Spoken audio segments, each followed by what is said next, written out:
최근에 제가 읽었던 책 중에 팀 켈러 목사님이 쓰신 탕부 하나님이라는 책이 있습니다. 탕부 하나님. 처음 제가 이 책을 접했을 때 제목이 참 어색하게 느껴지는 책이었어요. 이 책은 누가복음 15장에 나오는 이 탕자의 비유에 관한 책인데 탕자 하면 이런 뜻입니다. 방탕하게 놀며 재산을 낭비한 아들. 우리가 이제 탕자라고 할 때 떠올리는 이미지가 아버지의 재산을 낭비한 그 방탕한, 그 낭비한 그 자식을 우리가 연상하지 않습니까? 한자어로 보면은 역시 탕이라는 글자가 방탕할 탕자를 쓰기 때문에 자연스럽게 이 아버지의 재산을 가지고 낭비한 이 패륜적인 아들의 그 부정적인 이미지를 우리가 먼저 생각하곤 합니다. 그래서 이 탕부 하나님이란 제목은요, 조금 어색하게 느껴지는 거예요. 하나님께 우리가 쓰이는 표현 중에 이 탕자, 이 방탕할 탕자라는 단어를 하나님께 이렇게 붙여서 쓰는 것이 이게 과연 맞는가, 이런 마음이 드는 거죠. 자, 그런데 제가 영어로 이 제목을 보고 나서 이 탕부 하나님의 의미가 좀 무엇인지를 좀 깨닫게 되었어요. 이 탕부 하나님의 영어 제목이 The Prodigal God 이렇게 표현하고 있어요. 이 prodigal이란 단어가요, 이런 뜻입니다. 무모할 정도로 아낌없이 쏟아버린다, 이런 뜻이에요. 무모할 정도로 아낌없이 쏟아버린다. 이것이 이 단어에 담긴 의미인데, 누가복음 15장에 나오는 이 탕자의 비유에서 둘째 아들이 그렇잖아요. 아버지의 이 소중한 유산을 그가 아까운 줄 모르고 어떻게 했습니까? 무모할 정도로 아낌없이 다 그냥 허랑방탕하게 써버리지 않았습니까? 그런 의미에서 이 prodigal son, 이렇게 우리가 표현할 수 있는 거예요. 탕자, 낭비해버린, 탕진해버린 아들. 근데 그 비유에 나오는 선한 아버지를 우리가 잘 보셔야 됩니다. 그 아들이 자기 재산의 큰 일부를 모두 탕진하고 거지가 되어 돌아왔을 때 이 아버지는요, 이 배은망덕한 불의한 아들을 쫓아내지 않고요, 온 마음으로 그를 맞아주고 기쁨으로 품어주면서 다시 찾은 이 아들을 위해서 풍성한 잔치를 베풀어 주었다라는 거예요. 그렇게 둘째 아들은 자신의 욕망을 위해 아버지가 이렇게 살아계신데도 마치 빨리 돌아가기를 바라는 것처럼 아버지의 유산을 일찌감치 가로채어서 무모하게 쏟아버린 이 프로디갈 son이었다라고 한다면, 그러나 아버지를 보세요. 아버지는 이 철없는 아들을 향해서 자신의 모든 사랑과 은혜를 무모할 정도로 조금도 아낌없이 다 쏟아 부어준 prodigal father, 바로 자신의 사랑을 다 내어준 아버지가 되었던 것입니다. 그런 의미에서 이 탕부 하나님, 이 The Prodigal God이라는 이 표현은요, 아낌없이 자신의 모든 사랑을 담없이 그 자녀에게 쏟아 부어주는 이 하나님 아버지를 우리가 말하는 것입니다. 그래서 이 책에서 소개하는 하나님은요, 탕진하시는 하나님이 아니라 사랑하는 자녀를 위해서 마치 낭비하는 것처럼 보일 만큼 당신의 모든 것을 조금도 아낌없이 쏟아 부어주시는 이 하나님 되신다라는 것을 우리에게 알려주고 있는 거예요. 사랑하는 여러분, 저와 여러분이 하나님 아버지의 자녀가 되었지만 어쩌면 우리의 인생을 돌아보면 이 둘째 아들과 별로 그렇게 다르지 않은 모습이 우리 안에 있다는 것이에요. 여러분, 우리의 관심이요, 그저 하나님 아버지의 이 자녀됨의 기쁨보다 과연 하늘 아버지께서 나에게 어떤 것을 주실까? 어떻게 하면 이 땅에서 내가 아버지께 많은 유산, 많은 축복을 받을 수 있을까? 어떤 물질일 수도 있고요, 건강일 수도 있고요, 어떤 성공일 수도 있어요. 우리가 여기에만 관심을 가지고 눈이 멀어서 이 하늘 아버지의 그 유산에만 관심을 보이며 살고 있지는 않은지 우리 자신을 좀 돌아봤으면 좋겠어요. 그러나 우리 아버지 되시는 하나님의 관심은요, 오직 하나입니다. 탕자의 아버지가 그 아들이 돌아오기만을 기다렸던 것처럼 자녀된 저와 여러분이 이 세상에 눈이 멀어서 때로는 우리가 하나님을 이용하기도 하고요, 우리가 헛된 것에 마음을 빼앗긴 채 살아갈지라도 하나님은 다함 없는 그 사랑으로 우리를 기다리고 계신다라는 거예요.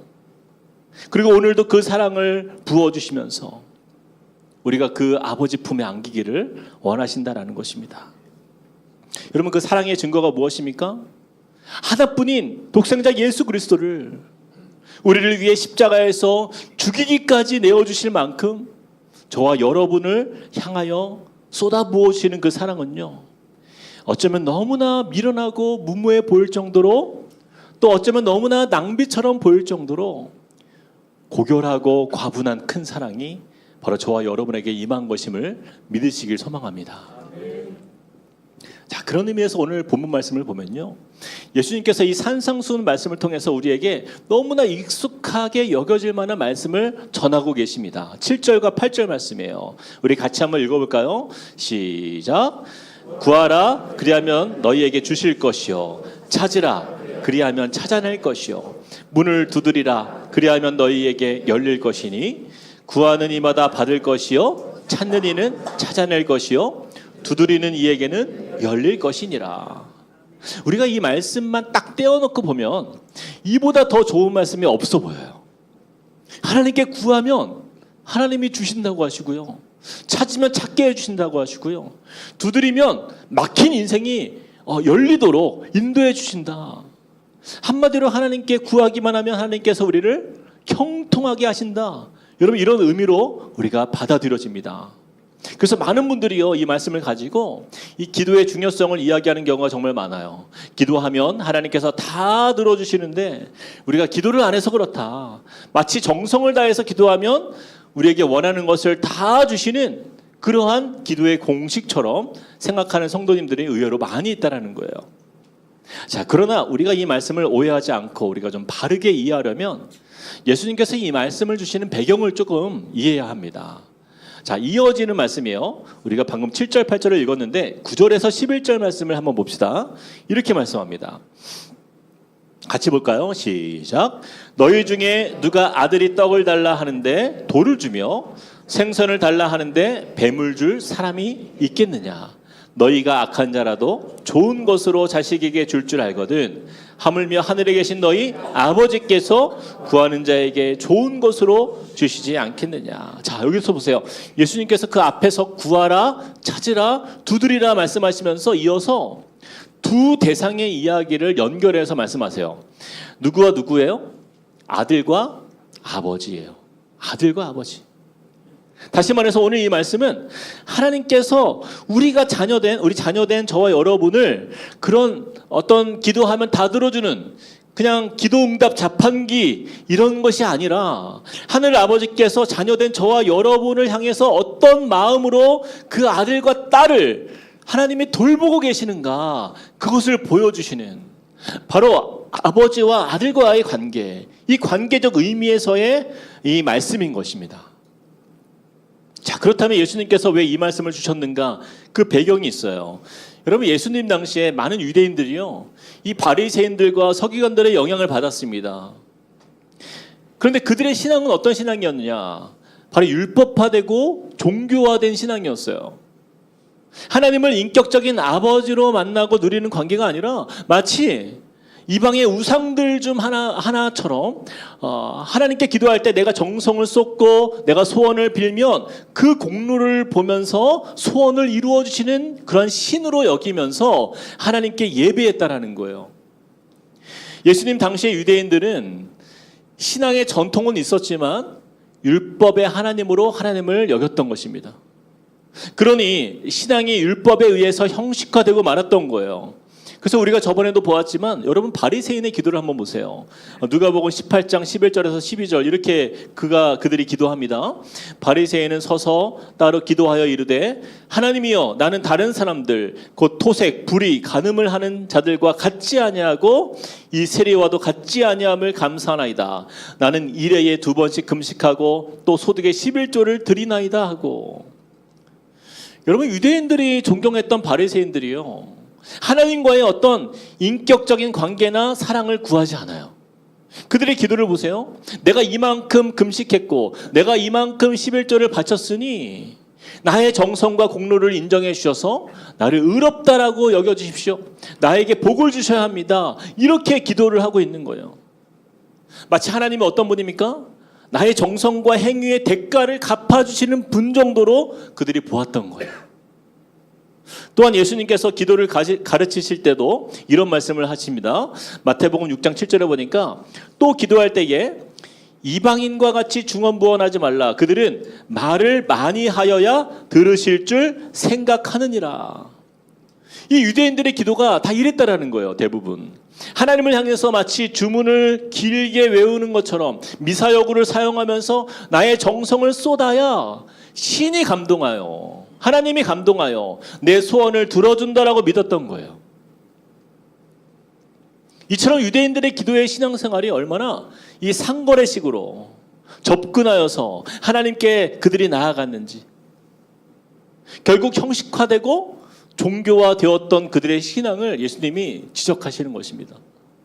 자, 그런데 이런 신앙이 얼마나 위험하고 잘못된 신앙인지를 제가 아까 소개해드린 이 탕부 하나님이라는 책을 보면 그걸 구체적으로 다루고 있어요.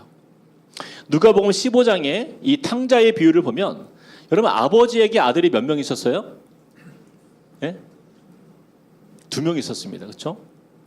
우리는 보통 집을 나가 유산을 탕진한 둘째 아들만 우리가 탕자라고 생각하기 쉬워요. 그런데 이 팀 켈러 목사님은 이 책에서 진짜 심각한 탕자는 둘째가 아니라는 거예요. 바로 그 집 안에 있었던 첫째 아들, 즉 형이었다라고 지적합니다. 죽었다고 생각했던 둘째 아들이 거지가 되어서 집에 돌아왔을 때 아버지가 너무 기뻐서 그 둘째를 위해서 잔치를 베풀잖아요. 큰 잔치를 베풉니다. 그때 형이 뭐라고 분노하는지 또 불평했는지 한번 보시기 바랍니다. 누가복음 15장 29절에 30절 이렇게 말씀해요. 우리 같이 읽어볼까요? 시작. 아버지께 대답하여 이르되 내가 여러 해 아버지를 섬겨 명을 어김이 없거늘 내게는 염소 새끼라도 주어 나와 내 벗으로 즐기게 하신 일이 없더니 아버지의 살림을 창녀들과 함께 삼켜버린 이 아들이 돌아오매 이를 위하여 살찐 송아지를 잡으셨나이다. 여러분 이것이 첫째 아들의 고백이에요. 첫째 아들은 그동안 한 번도 아버지를 떠난 적이 없었습니다. 아버지 곁에서 열심히 일을 했어요. 그런데요, 그가요 아버지 곁에 있었던 것은 아버지를 사랑해서 섬긴 게 아니에요. 지금 첫째의 아들의 마음속에는 이런 고백이 있어요. 아버지가 나에게 해준 것이 도대체 무엇입니까? 그 서운함과 원망이 그 안에 있는 거예요. 첫째 아들은 자신을 위해서는 염소 새끼 한 마리도 잡아주지 않으면서 어떻게 이 방탕하게 살다가 아버지 재산을 탕진하고 돌아온 둘째를 위해서 살찐 송아지를 잡을 수 있느냐며 이 아버지 앞에서 분개하고 있는 거예요. 지금 첫째 아들의 마음에는요, 그동안 자식을 잃어버린 채 상심하며 눈물로 밤을 새웠던 아버지의 마음을 헤아리는 모습은 전혀 보이지 않아요. 또한 죽은 줄만 알았던 그 동생이 살아 돌아왔잖아요. 하나밖에 없는 동생이에요. 근데 동생을 위한 사랑도 찾아볼 수가 없습니다. 오로지 그의 관심은 어디에 있어요? 오직 염소 새끼에 있는 거예요. 염소 새끼. 그리고 살찐 송아지, 이것뿐입니다. 돌아온 둘째 아들을 위해서 베푼 이 살찐 송아지가 너무나 아까운 거예요. 아니 나는 아버지 말 잘 듣고 집에서 순종하며 이렇게 종처럼 일을 했는데 아니 어떻게 나에게는 염소 새끼 하나 안 주십니까? 하면서 아버지를 향해서 분노를 쏟아내고 있는 거예요. 근데 여러분, 과연 아버지가 베푼 이 잔치가 둘째 아들만을 위한 잔치일까요? 그렇지 않죠. 이 잔치는 자식을 찾은 아버지가 온 가족과 자신의 종들과 또한 동네 사람들을 다 불러 모아서 다 함께 누리는 기쁨의 잔치였던 거예요. 첫째 아들도 얼마든지 그 잔치의 한복판에서 들어가서 함께 즐기고 함께 축하하며 아버지의 기쁨을 마음껏 누릴 수 있는 자리에 있었어요. 자, 그런데 성경을 보세요. 이 첫째 아들이 지금 어디에 서 있는지 누가복음 15장 28절 이렇게 말씀해요. 함께 읽어봅시다. 시작. 그가 노하여 들어가지 아니하고자 하거늘. 첫째 아들이었던 동생이 돌아와서 신분이 회복되었다는 사실을 듣고 너무나 격분한 거예요. 아버지의 그 한없는 긍휼과 사랑에 대해서 분개한 거예요. 그리고 아버지가 베푼 이 기쁨의 잔치에 스스로 마음의 문을 닫아버린 채 안으로 들어가지 않고 밖에 서성이며 그가 불평했던 것입니다. 그가 노하여 들어가지 아니하고 자거늘. 사랑하는 여러분, 이 첫째 아들을 보세요. 그는 아버지의 맏아들 아닙니까? 이 집안의 모든 것이 사실은 다 그의 것이에요. 결국 자신이 물려받을 풍성한 유산 아닙니까? 그런데 그의 시선은 지금 어디에 있는 거예요? 겨우 그 염소 새끼 한 마리, 그 살찐 송아리 한 마리에 갇혀 있는 거예요. 오늘 예수님께서 산상수훈 말씀을 통해서 우리에게 주시는 핵심이 바로 이것입니다. 우리가 하나님 앞에 구하라, 찾으라, 문을 두드리라. 물론 우리 삶에 필요한 것들이 많이 있어요. 그리고 하나님은 그것들을 우리에게 주신다 약속하셨습니다. 그러나 예수님이 안타까워하는 것은 바로 이거예요.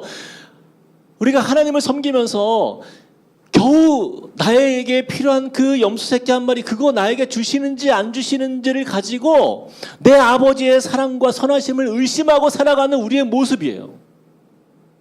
하늘 아버지의 자녀된 저와 여러분의 관심이 겨우 하나님이 나에게 염소 새끼를 주시는가 안 주시는가, 살찐 송아지를 나에게 주실까 안 주실까, 여기에만 꽂혀가지고 하나님이 나에게 손에 쥐어주시는 그 응답의 유무에 따라서 내 삶의 감사가 결정되고, 조금만 늦어지거나 안 주시는 것 같으면 하나님을 향해서 원망하고 불평하고, 만약에 우리의 신앙이 그렇다고 한다면요, 우리는 그 아버지의 집안에 있으면서도 그 아버지를 전혀 몰랐던 첫째 아들, 그와 다를 바가 없다라는 것이에요.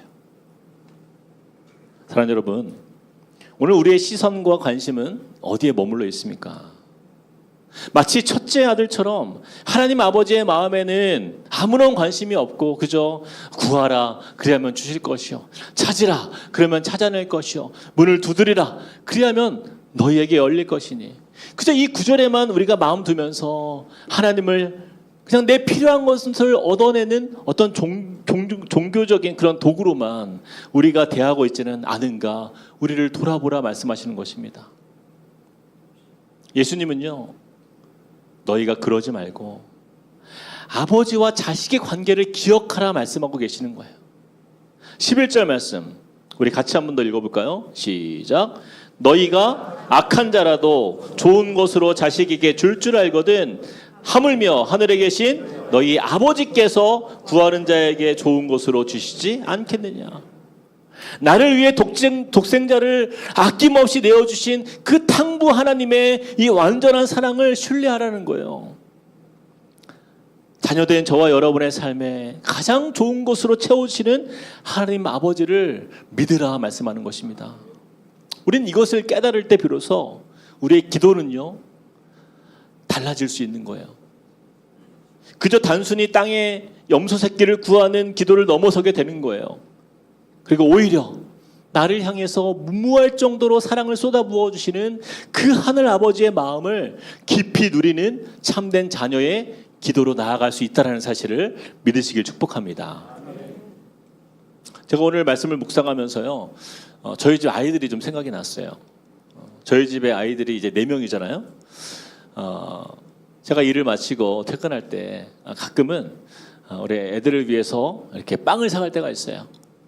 그러면 아이들이요, 아빠가 현관문을 열고 들어갈 때 이제 삐삐삐 소리가 나잖아요.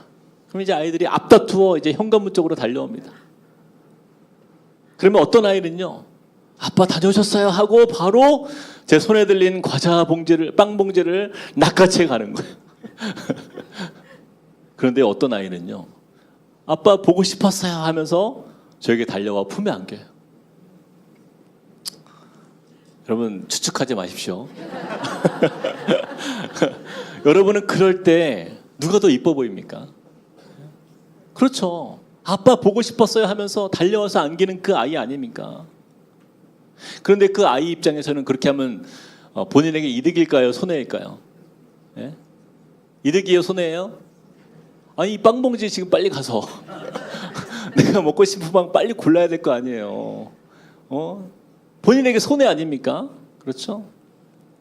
근데 제가 그때 그 아이를 안고 주머니에 몰래 숨겨두었던 더 좋은 빵을 그에게 전해주는 거죠. 여러분, 우리 하늘아버지가 바로 그런 분이십니다. 자녀된 우리의 관심이요, 그저 아버지가 어떤 거 사왔는가, 그냥 그 빵봉지만 보면서 구하라, 찾으라, 두드리라, 이것만 관심을 두고 살아가는 우리들에게 자신의 전부를 내어주신 이 하늘아버지의 풍성한 품에 달려가서 안기는 사람이 바로 진짜 킹덤 라이프를 살아가는 하나님의 자녀의 백성의 삶이라는 것을 우리에게 말씀하고 있는 거예요. 바로 이 사랑을 온전히 깨닫는 그 믿음의 자녀가 되는 것, 여러분 이것을 소망하시기를 축복합니다. 자, 그렇다면 우리가 첫째 아들처럼 우리가 밖에서 서성이는 아들이 아니라 우리에게 아낌없이 다 주시는 그 탕부 하나님의 자녀다운 삶을 살아간다는 것은 어떤 삶인가? 이 본문 말씀에 나타난 우리 한 가지 말씀을 좀 기억하며 우리의 마음에 담기를 원합니다. 자, 탕부 하나님의 자녀다운 삶이란, 같이 한번 읽어볼까요? 시작.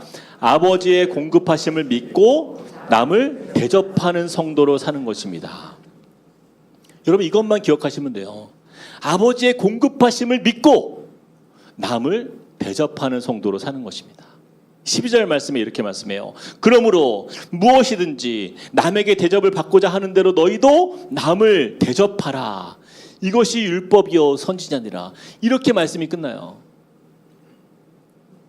왜 예수님께서는 구하라, 찾으라, 두드리라 말씀하신 끝에 남을 대접하라 이렇게 말씀하십니까?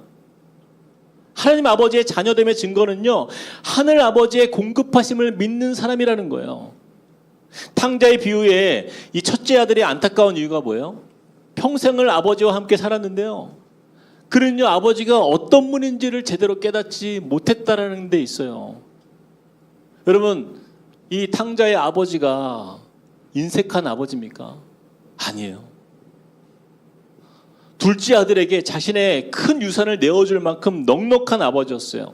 첫째 아들이 원하면 언제든지 염소가 아니라 살찐 송아지, 아니 더 큰 소라도 잡아서 그 큰 아들을 위해서 잔치를 베풀어 줄 수 있는 좋으신 아버지였어요. 그러나 첫째 아들은 둘째 아들을 위해서 베푸는 잔치를 아까워했습니다. 대접하기를 기뻐하지 않았던 것을 우리가 확인했어요. 사랑하는 여러분, 우리의 하늘아버지께서 어떤 분인지 우리가 잘 모르면요, 우리의 인생이 어떤 인생이 되냐면, 저를 한번 따라해 봅시다. 인색한 인생. 한 번 더. 쪼잔한 인생. 그렇게 사는 거예요. 인색한 인생, 쪼잔한 인생이 되는 거예요. 왜요? 첫째 아들의 고백처럼 나를 위해서는 염소 새끼라도 아까워하시는 아버지로 오해하며 살기 때문이에요. 그러니 언제나 우리의 관심은 어디에 있는 거예요? 아버지가 나에게 줄까 안 줄까, 이것만 가지고 살아가는 거예요. 여러분, 우리가 읽었던 이 7절 말씀, 구하라 그리하면 너희에게 주실 것이요, 찾으라 그러면 찾아낼 것이요, 문을 두드리라 그리하면 너희에게 열릴 것이니. 우리에게 구하라, 찾으라, 두드리라 이 말씀의 목적은요, 여러분, 우리의 필요를 얻기 위한 말씀이 아닙니다. 이것이 중요해요. 왜 그런지 보세요. 마태복음 6장 31절에서 32절 말씀이 이렇게 말씀했어요. 그러므로 염려하여 이르기를 무엇을 먹을까, 무엇을 마실까, 무엇을 입을까 하지 말라. 32절 같이 시작. 이는 다 이방인들이 구하는 것이라. 자, 구하는 것 나왔죠. 구하는 것. 구하라, 구하는 것. 근데 이것들은 이방인들이 구하는 것이다. 자, 그렇게 말씀하면서 이방인들은 어떤 의미입니까? 하늘 아버지가 없는 영적 고아의 사람들이에요. 그들은 하늘 아버지가 없는 사람들이에요. 그들은 그런 것들을 구한다라는 거죠. 32절 다시 한번 끝까지 보면요, 이렇게 말씀해요. 이는 다 이방인들이 구하는 것이라. 자, 너희부터 같이 시작. 너희 하늘 아버지께서 이 모든 것이 너희에게 있어야 할 줄을 알고 계신다라는 거예요. 자, 그럼 우리가 구해야 할 것은 무엇입니까? 12절. 그러므로 무엇이든지 남에게 대접을 받고자 하는 대로 너희도 무엇하라고요? 남을 대접하라. 이것이 율법이요 선지자니라. 남을 대접하고 섬기는 일을 위해서 구하는 것이에요. 여러분, 남을 대접하려면 나에게 있어야 돼요, 없어야 돼요? 있어야 대접할 거 아닙니까? 내가 있어야 섬길 거 아니에요? 하나님이 그거 구하라는 거예요. 하나님, 제가 구합니다. 제가 찾습니다. 제가 문을 두드립니다. 무엇을 위해서? 남을 대접하기 위해서. 이것이 바로 우리 하늘아버지의 참된 자녀된 저와 여러분이 추구하는 삶이라는 거예요. 바로 하나님의 사랑의 자녀된 저와 여러분을 통해서 이웃에게 세상에 그 사랑을 흘려보낼 수 있도록 주님 내가 구하고 찾습니다. 그리고 문을 두드립니다. 이렇게 말씀하는 거예요. 사랑하는 여러분, 그래서 킹덤 라이프를 살아가는 저와 여러분이라고 한다면 우리의 기도 제목이 바뀌어야 하는 거예요. 그동안은 내 문제로 살았죠. 내 사업, 내 가정, 내 자식, 내 건강 이것만 위한 기도뿐이었다라고 한다면 너희 하늘아버지께서 이 모든 것이 너희에게 있어야 할 줄을 아시느니라. 그렇게 믿는 사람은 바로 그 다음에 나오는 말씀, 남을 대접하라 말씀하신 말씀 앞에서 우리는 반응하는 거예요. 나의 주위에 연약한 이웃을 향해서, 아파하는 이웃을 향해서, 고통 중에 있는 이웃을 향해서 그 하나님의 사랑을 나누고 대접하라 말씀하시는 것입니다. 만일 우리가 하늘아버지가 어떤 분인지 우리가 모르잖아요. 그러면 우리는 남을 대접할 수가 없어요. 왜 그렇습니까? 아니 다 퍼주면 나는 어떻게 사냐고요. 예전에 있었던 저의 좀 부끄러운 이야기를 한 가지 하면 하루는 제 아내가 기도하다가 하나님이 주시는 감동이 있었어요. 그래서 선교를 가시는 한 자매님을 위해서 헌금을 했다고 저에게 알려준 거예요. 근데 제가 평소 같으면 참 잘했다, 정말 잘했다 이렇게 이야기할 텐데 그때 하필이면요. 그때 생활비가 좀 굉장히 이렇게 쪼들릴 때였어요.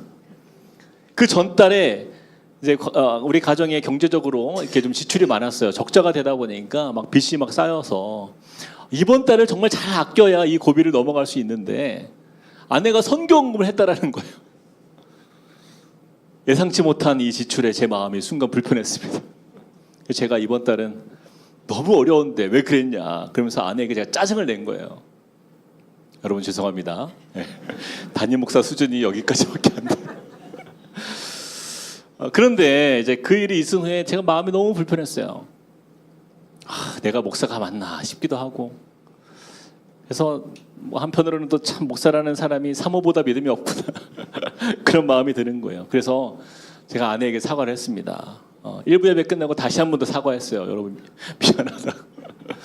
그리고 하나님께 회개하는 마음으로 그 금액의 5배가 되는 헌금으로 선교사님을 후원했어요.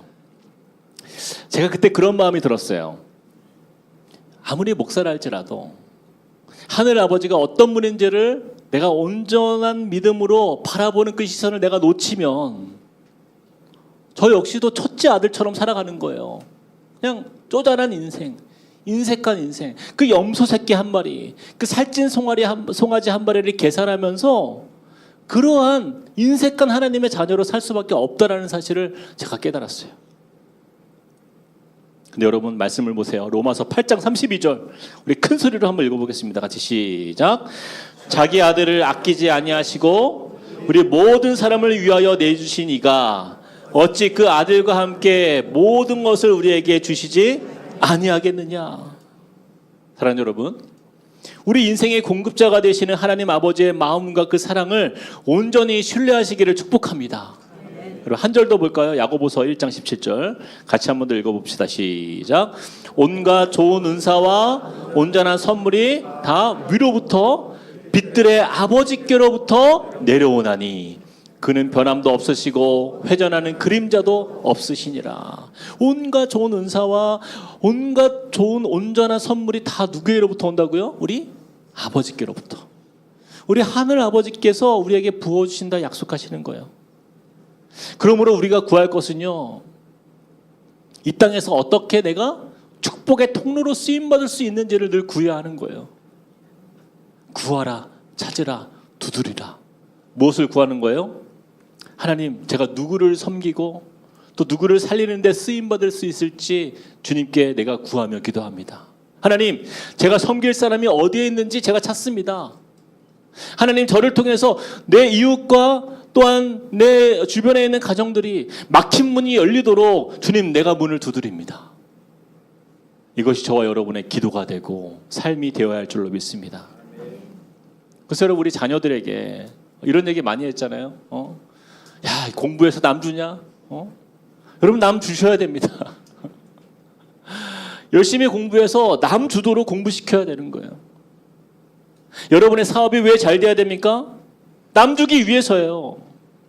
세상의 복의 통로가 되어서 선한 사마리아인과 같이 그렇게 어려운 또 아파하는 이웃들을 우리가 살리는 일에 쓰임 받도록 여러분 남 주셔야 되는 거예요. 여러분 우리 교회가 왜 존재해야 합니까? 우리끼리 은혜 받고 행복하고 그냥 우리가 기뻐하기 위해서예요? 아니에요. 우리를 통해서 복음의 기쁜 소식이 이 세상에 전해지고 또 소외된 이웃들이 정말 기쁨을 얻고 소망을 얻고 우리 다음 세대가 정말 복음이 전파되고 우리 주위의 미자립 교회들과 또한 선교지에 나가 있는 선교사님들을 섬기면서 아름다운 하나님의 나라가 세상 사람들에게 임하도록 그렇게 하기 위해서 우리가 대접하고 섬기는 거 아니에요. 바로 이것이에요. 그래서 12절 말씀, 그러므로 무엇이든지 남에게 대접을 받고자 하는 대로 너희도 남을 대접하라. 이것이 율법이요 선지자니라. 여러분 율법이요 선지자니라. 예수님이 이 두 단어를 사용하신 말씀은요 딱 두 번 있습니다. 신약 성경에. 바로 여기에서 나왔고요. 또 한 번 나오는 구절이 마태복음 22장 37절에서 40절에 나와요. 이렇게 말씀합니다. 예수께서 이르시되 내 마음을 다하고 목숨을 다하고 뜻을 다하여 주 너의 하나님을 사랑하라 하셨으니 이것이 크고 첫째 되는 계명이요 둘째도 그와 같으니 내 이웃을 내 자신같이 사랑하라 하셨으니 이 두 계명이 온 율법과 선지자의 강령이니라. 하나님의 자녀된 저와 여러분의 삶 속에 아버지의 사랑, 아버지께서 나를 이렇게 사랑하셨듯이 나도 목숨을 다하고 뜻을 다하여 하나님을 사랑하는 것과 남에게 대접하라 말씀하신 그 대접, 내 이웃을 내 자신과 같이 사랑하는 것, 이것이 율법과 선지자의 강령이니라. 바로 같은 말씀인 거예요. 말씀을 마무리하면서요, 팀 켈러 목사님의 책, 이 탕부 하나님의 책에 이렇게 말합니다. 이 글귀가 나오는데 제가 한번 읽어볼게요. 두 아들 모두 아버지의 유산을 원했지만 아버지를 원하지는 않았다. 둘째는 불순종으로 아버지를 이용했고 첫째는 순종으로 아버지를 이용했다. 사랑하는 여러분, 너무나 안타깝지만 두 아들 모두 이 아낌없이 모든 사랑을 다 쏟아 부어주신 아버지의 마음을 온전히 깨닫지 못했어요.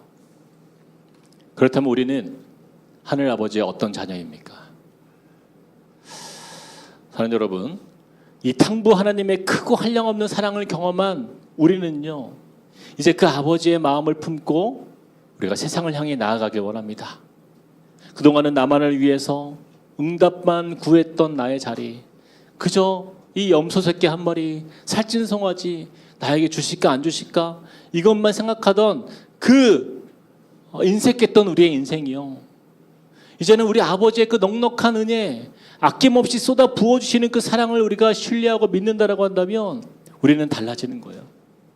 우리의 삶을 통하여서 매일의 삶 속에서 주님의 마음으로 우리 이웃들에게 다가가고 또 나를 통해서 한 영혼이 살아나는 역사, 나를 통해서 한 가정이 회복되는 역사, 나를 통해서 주님의 나라가 세상 가운데 임하는 역사를 소망하는 그런 하나님 나라의 백성으로 사시는 저와 여러분 되시길 주님의 이름으로 축복합니다.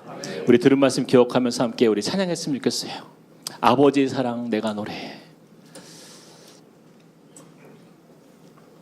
우리 찬양의 가사처럼요, 우리 아버지의 사랑이 어떤 사랑인지를 기억하면서 주님 그 사랑을 내가 믿습니다.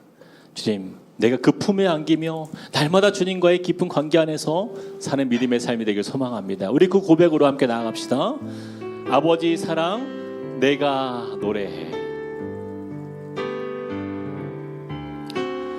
아버지 사랑 내가 노래해. 아버지 은혜, 아버지 은혜 내가 노래해.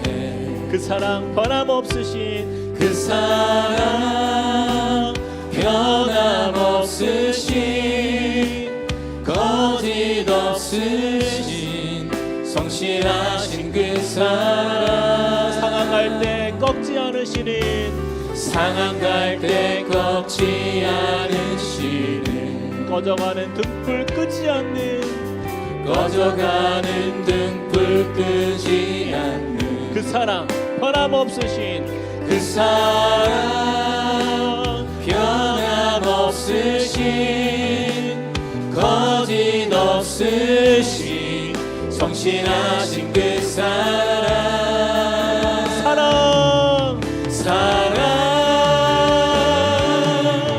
그 사랑 날 위해 죽으신 날 위해 다시 사신 예수 그리스도 다시 오실 그 사랑 죽음도 생명도 천사도 하늘의 어떤 권세도 끊을 수 없는 영원한 그 사랑. 한 번 더 고백합시다. 아버지 사랑 내가 노래 아버지 사랑 내가 노래해 아버지 은혜 내가 노래해 아버지 은혜 내가 노래해 그 사랑 변함없으신 그 사랑 변함없으신 거짓 없으신 거짓 없으신 성실하신 우리 주님 아버지의 사랑을 찬양합니다. 상한 갈대 꺾지 않으시는 상한 갈대 꺾지 않으시는 꺼져가는 등불 끄지 않는 꺼져가는 등불 끄지 않는 그 사랑 변함없으신 그 사랑 변함없으신 거짓 없으신 거짓 없으신 우리를 향한 그 자녀들을 향한 성실한 주님의 사랑을 노래합니다. 사랑 그 사랑 날 위해 죽으신 날 위해 다시 사신 예수 그리스도 다시 오실 그 사랑 죽음도 생명도 천사도 하늘의 어떤 권세도 끊을 수 없는 영원한 한 번 더 그 사랑 날 위해 주신 그 사랑 날 위해 죽으신 날 위해 다시 사신 예수 그리스도 다시 오실 그 사랑 죽음도 생명도 천사도 하늘의 어떤 권세도 끊을 수 없는 영원한 그 사랑 예수. 우리 시간에 같이 한번 기도할 때요 우리 한 가지 기도 제목을 놓고 기도했으면 좋겠습니다. 주님 그동안 나의 삶이 그랬습니다. 그저 나의 필요한 것 그 염소 새끼 한 마리 그 살찐 송아지 한 마리 여기에 눈이 멀어서 그저 하나님을 나의 필요한 것만을 얻어내는 그러한 기도 응답의 자판기로 되어 있던 모습이 내 안에 있었습니다. 주님 이것을 회개합니다.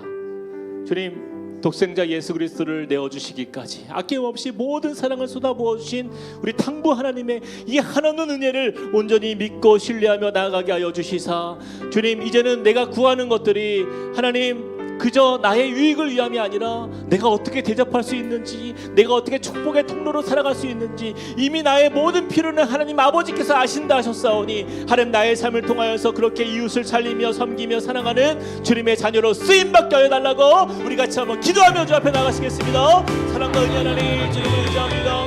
하나님의 연약한 삶 속에 하나님 빛 되신 주님 은혜의 주님 소망의 주님이 나와 함께 하심을 믿습니다. 하나님 우리 아버지께서 어떤 분인지 내가 잘 몰랐습니다.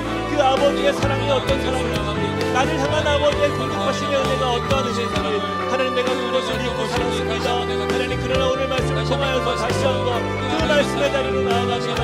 하나님 주님만을 신뢰하며 나아가는 자리에 하나님 우리가 구합니다. 주님 내가 섬길 수 있도록 하나님 우리의 모든 필요를 채워주시옵소서.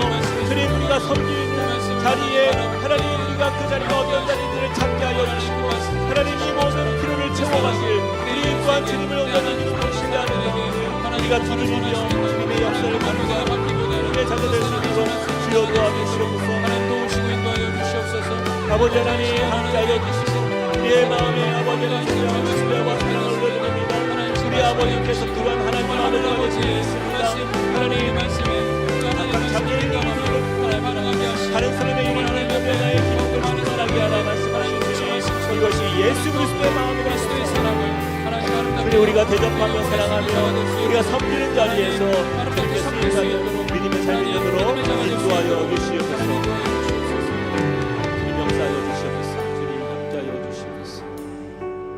너희가 악한 자라도 좋은 것으로 자식에게 줄 줄 알거든. 하물며 하늘에 계신 너희 아버지께서 구하는 자에게 좋은 것으로 주시지 않겠느냐. 그러므로 무엇이든지 남에게 대접을 받고자 하는 대로 너희도 남을 대접하라. 이것이 율법이요 선지자니라. 아멘. 사랑의 하나님, 그렇습니다. 우리의 필요를 따라 살았고 그저 우리의 삶 속에 주님이 어떤 걸 주실까 기대하며 그 염소 새끼 살찐 송아지의 눈이 멀었던 우리였습니다. 주님, 우리가 아버지 하나님과의 관계를 기억하지 못하고 그저 하나님은 나에게 좋은 것을 주시는 분 정도로 우리가 오해했다면 주님 이 시간 다시 한번 우리의 마음을 주 앞에 돌이키며 나아갑니다. 주님, 우리의 모든 쓸 것을 아시고 그 필요를 채우시는 우리 공급자 되신 우리 아버지를 우리가 기억하며 그 한없는 아버지의 품 안에 날마다 안기기를 기뻐하는 우리가 되게 하여 주시옵소서. 아버지의 손을 구하기보다 아버지의 얼굴을 구하는 자가 되게 하여 주시옵소서. 그래서 우리의 삶 속에 주님, 우리가 구하는 것, 우리가 찾는 것, 우리가 문을 두드리는 것이 나를 위함이 아니라 나를 통해서 주님, 우리 연약한 이웃과 어떤 우리 주변에 있는 사랑이 필요한 어떤 주님의 도움이 필요한 사람들을 향하여서 우리가 그들을 섬길 수 있도록 주님 우리에게 모든 쓸 것을 채우시고 또한 풍성한 주의 은혜로 덮어주셔서 우리가 부족함 없이 나누는 자가 될 수 있도록 주님 우리를 사용하여 주시옵소서. 주님, 우리의 인생이 그렇게 주님의 마음을 대변하는 삶이 되게 하시고 아버지의 마음에 기쁨이 되는 하나님의 자녀가 될 수 있도록 축복하여 주시옵소서. 이제는 우리 주 예수 그리스도의 은혜와 하나님 아버지의 크신 사랑과 성령님의 감동, 감화, 위로, 교통하심의 은혜가 오늘 말씀을 통하여서 아버지 하나님의 품 안에 날마다 안기며 그 아낌없이 모든 것으로 우리에게 채우시며 쏟아 부어주시는 우리 탕부 하나님의 마음을 온전히 깨달아 알기를 기뻐하는 주님의 자녀들 머리 위에, 그리고 그 가정과 함께 꾸는 교회 위에 이제로부터 영원토록 함께 하시기를 간절히 축원하옵나이다. 아멘.